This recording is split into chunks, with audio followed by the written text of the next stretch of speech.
à ceux qui n'ont rien dit.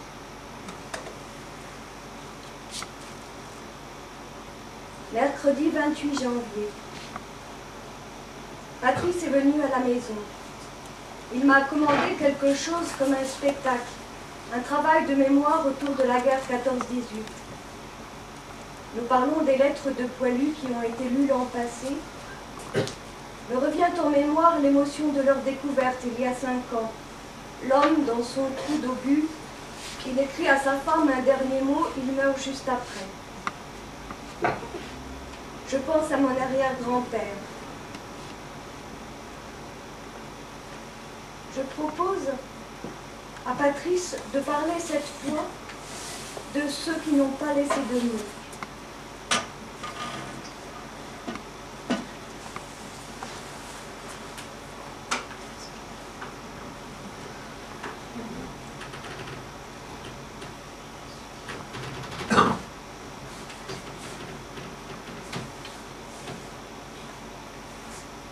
Il y a sur mon bureau un portrait de cet arrière-grand-père. Tout ce que je sais de lui, ce sont ces mots définitifs, plusieurs fois entendus dans la bouche de la famille. C'était un méchant homme toute sa vie. Il a fait souffrir ton grand-père et sa femme aussi. Il prenait l'argent, il allait le boire. Il avait perdu une jambe à la guerre. Résumé de vie. Ce portrait, c'est mon père qui me l'a envoyé il y a quelques mois. Il est encadré d'un bois vert pâle qui s'harmonise plus ou moins avec le costume bleu azur. Le liseré doré qui l'entoure est un rempart contre les questions, un bâillon contre la douleur, une attention respectueuse du petit-fils. Quand mon père m'a adressé ce portrait, il m'a dit « Regarde ses yeux, regarde ses yeux, il n'a plus le regard fier de l'homme à cheval du début de la guerre, non, c'est un regard noir. J'ai pris des photos au zoom de son regard. Je te les envoie aussi si tu veux. Cela te servira peut-être un jour dans ton travail. » J'ai dit oui. Je n'ai pas dit « Toi aussi, tu as ce regard-là, papa. »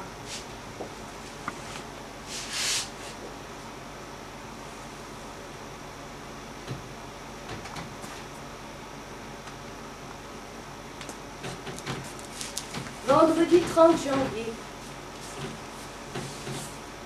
Je cherche de belles photos de pays étrangers pour les enfants d'une école avec qui je fais un tour du monde en poésie.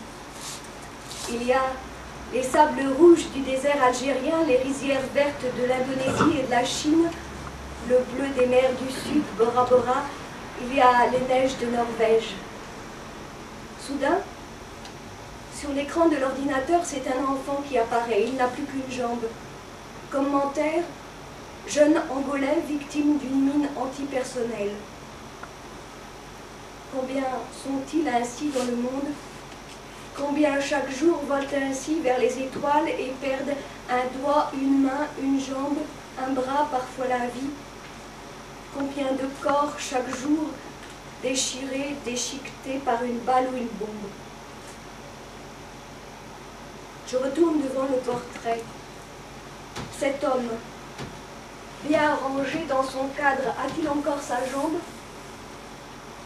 Seul le buste a ici été photographié. La photo ne dit pas si le corps est entier ou non. Comment savoir? Comment est-il assis? Porte-t-il une jambe de bois? Et surtout, y pense-t-il là, au moment du cliché, à ce bout de lui-même, définitivement absent? Est-il encore lui-même sans ce bout de lui-même? Que ressent-il alors à être photographié? Mais peut-être a-t-il encore sa jambe au moment de la photo? On ne peut pas savoir.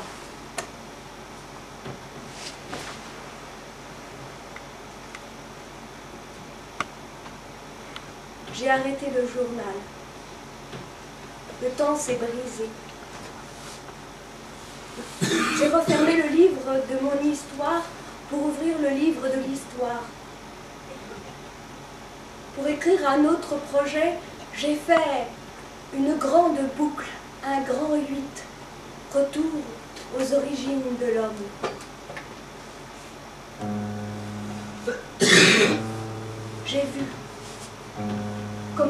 a 8 millions d'années, les premiers homos s'étaient répandus sur la Terre. Comment ils avaient grandi et prospéré. Comment ils avaient appris à se battre aussi. J'ai vu comment ils avaient découvert l'agriculture et s'étaient peu à peu sédentarisés. J'ai vu comment des peuples entiers, pendant longtemps encore, avaient continué de se déplacer. J'ai vu la terre accaparée par les uns au détriment des autres. J'ai vu le règne de la force. J'ai vu l'Hexagone, notre France d'aujourd'hui, pendant 500 ans, terre de l'Empire romain. J'ai vu l'arrivée des Francs, leur conquête, les rois mérovingiens, leur conquête, les rois carolingiens, leur conquête. J'ai vu le règne de la force. Et puis, le tournant, l'an 1000, réapparition du numéraire, l'argent, la monnaie. Argent, facteur de progrès, d'expansion. L'argent qui transforme tous les rapports entre les hommes. L'argent qui dès lors pèse sur les choix politiques des rois. Et la guerre en permanence. Picardie, terre d'invasion, terre de frontières. Et les progrès de la guerre, découverte de l'artillerie, et les armées toujours plus immenses. 10 000 hommes au XVIe siècle, 500 000 au XVIIIe. Et la guerre qui devient mondiale. Les rois jouant aux petits soldats. Et le coût de la guerre, l'impôt que seul le peuple supporte pour la gloire des grands. Ah, grand-père, comme c'est étrange. Tu étais à mes côtés pendant tout ce XVIIIe siècle. Je sentais ta présence qui me disait « Vois, écoute, entends, comprends pourquoi et contre qui je me suis battue. » Pourtant, tu n'as jamais vécu au XVIIIe. Nous avons fait la Révolution. Et des hommes se sont levés pour défendre leur liberté. Partout, les rois nous attaquaient. Et nous avons pris les armes pour défendre cette déclaration des droits de l'homme et du citoyen qui écrivait en lettres d'or « Les hommes naissent libres et égaux en droit ». De la défense de notre liberté à la défense de la patrie. La Marseillaise, longtemps, j'ai trouvé ce chant insupportable. Appel à la guerre et au meurtre, chant de haine et de violence. Marchons qu'un sang impur abreuve nos sillons. Le sang, je le voyais couler à flot dans les tranchées. Cette chanson, c'était ça, le sacrifice de millions d'hommes.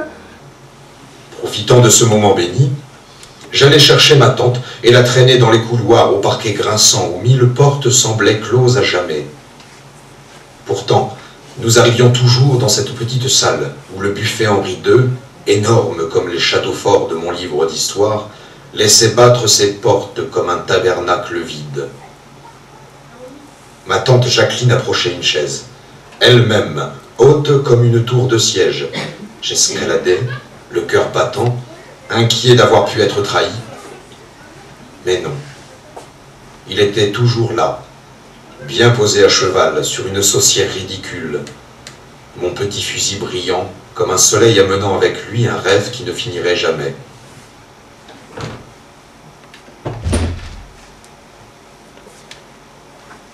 Dans un coffret de bijoutier, il y a le petit fusil tout droit revenu du front. Et dessus gravé Paul Jallet. C'est mon père qui l'a fait graver, pour moi.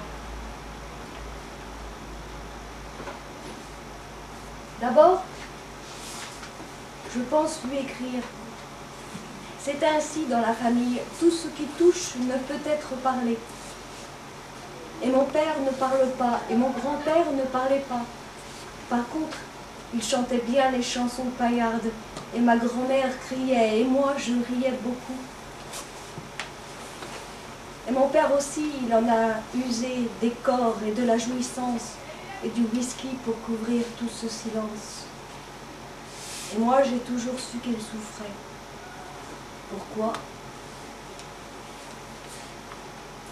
Alors, cette fois, je me dis non. Cette fois, tu vas faire un effort. Tu vas lui téléphoner et tu vas lui dire merci. Et combien cela te touche. Je le fais. Et je suis heureuse de l'avoir fait.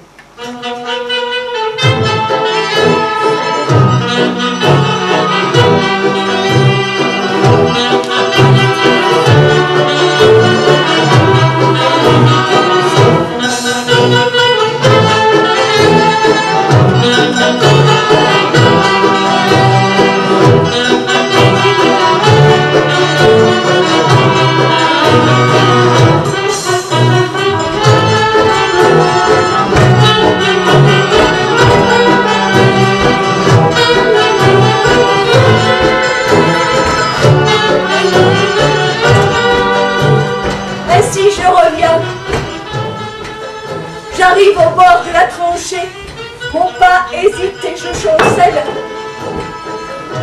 Et je le sais. En 1993, je monte un spectacle sur la Première Guerre. J'écris. Mes arrière-grands-pères se sont battus au 14-18. Mon grand-père en 39-40. Mon père en Algérie. Pourquoi cela cesserait-il? Il faudrait arrêter de dire que la guerre est inhumaine. La guerre n'est au contraire que trop humaine. 1915. Des cadavres allemands, là, sur le bord de la route. Ici, dans les ravins et dans les champs. Des cadavres noirâtres, verdâtres, décomposés.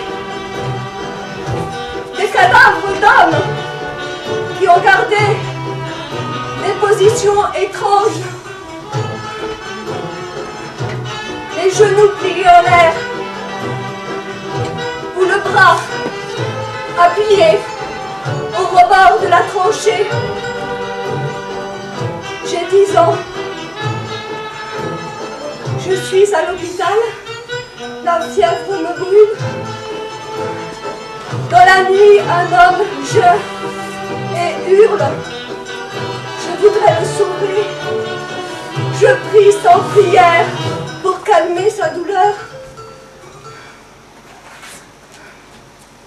18 septembre 1914. Toute la jambe est pleine d'éclats d'obus. Et l'os est fracassé. Les mots sont durs à sortir, n'est-ce pas? Peut-être plus encore à rendre public. En 1993, après le spectacle sur la Première Guerre, mon père me dit, c'est bien, mais pourquoi est-ce que tu fais ça? Ses yeux sont pleins d'une interrogation inquiète, presque métaphysique. Dans le fond de ses yeux, passé et présent se superposent un instant. Je le vois. À ce moment-là, je ne peux rien répondre.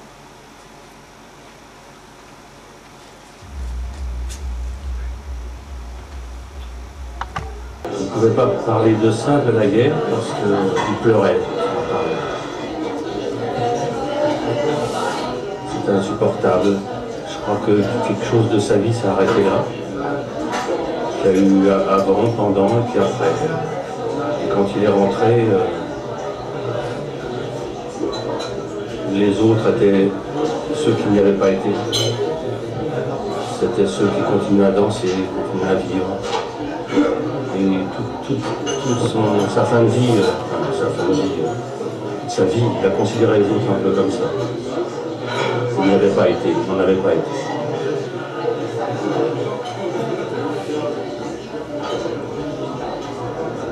Il gardait des amitiés de cette période-là. C'est les seuls amis qui existaient. Une ou deux personnes. Sinon, il ne se liait pas à personne. Et puis, il ne comprenait pas qu'il en soit réchappé. Il ne comprenait pas qu'il ait vu ses amis mourir autour de lui, les têtes tournées, les corps coupés en deux par les obus, et que lui reste là, mais tout ça, qu'il ne se passe rien. Et à la fin de sa vie, il parlait que de ça. Il était dans les tranchées, il appelait son commandant, il appelait des amis, les soldats, les compagnons d'armes. Et il est mort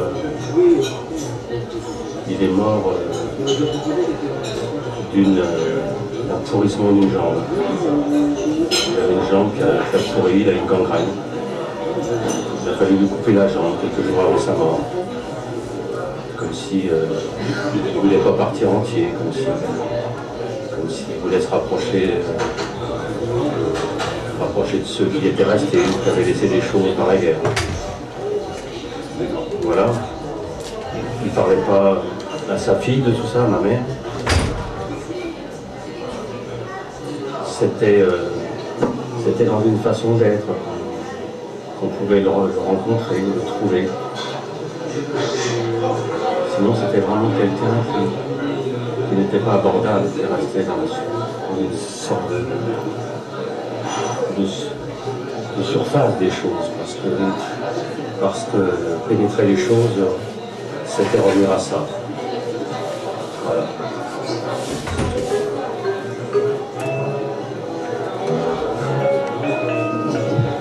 Ça radote un peu.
La vie et la mort ne sont que les deux temps d'un même mouvement. La vie se dépense sans cesse pour mieux anéantir ce qu'elle crée.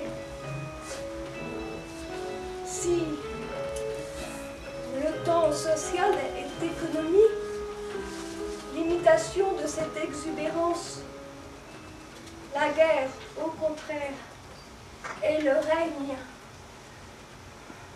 de la dépense orgiaque. 1915, voix d'éloge, Pierre Audibert.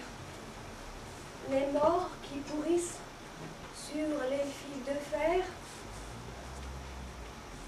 la terre remuée qui laisse passer un bras, le pillage du champ de bataille. En 1915,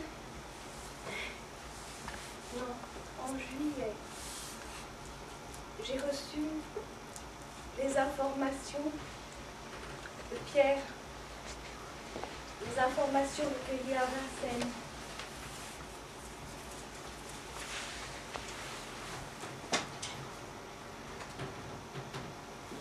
Paul Janet appartenait au 1er bataillon du 31e régiment d'infanterie basé à la caserne Augereau à Melun. Ce régiment était rattaché à la 10e division d'infanterie, elle-même sous les ordres du 5e corps d'armée appartenant à la 3e armée. Et le 19 et 20 septembre, le 60e subit 2 fortes attaques allemandes en 3 vagues successives qu'il repousse alors avec de fortes pertes. La situation se stabilise ensuite. Le 31e est relevé dans la nuit du 21 au 22 septembre. Revenu en ligne le 9 octobre jusqu'au 16, puis le 5 novembre avant de quitter le secteur, le 11 décembre pour le chemin des Dames. Il est probable qu'après cette date, Paul, blessé, ait pris congé de cette guerre. Un jour, j'irai à Vincennes.